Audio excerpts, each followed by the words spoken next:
Welcome to the Daily Gospel of John. We're taking a brief look at verses 10 through 12 in John 18. Then Simon Peter, who had a sword, drew it and struck the high priest's servant, cutting off his right ear. The servant's name was Malchus. Jesus commanded Peter, "Put your sword away. Shall I not drink the cup the Father has given me?" Awesome. So Peter was the only one of the 11 who had a sword, and you have to admire his boldness and courage. Really suicidal. Comes out swinging against 200 armed men. Obviously, he knows he doesn't have a chance, but he loves Jesus.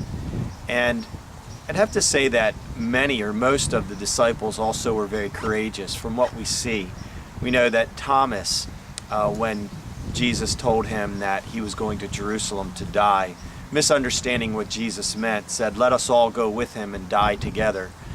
And so he was willing to go and lay down his life. James and John were referred to as the sons of thunder. Now they were fishing partners with Peter and his brother Andrew. Strong men referred to as the sons of thunder.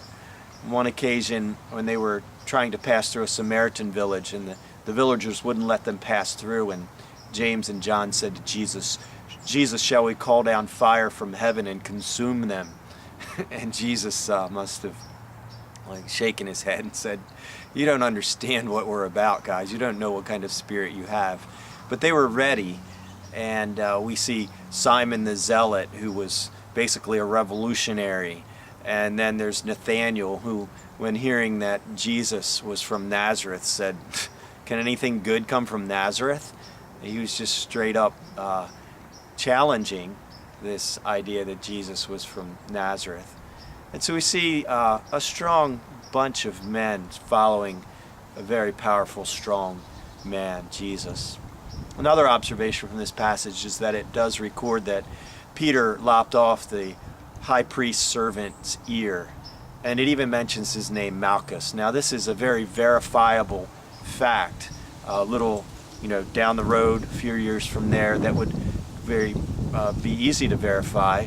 The high priest would be comparable to the President of the United States in Jewish culture.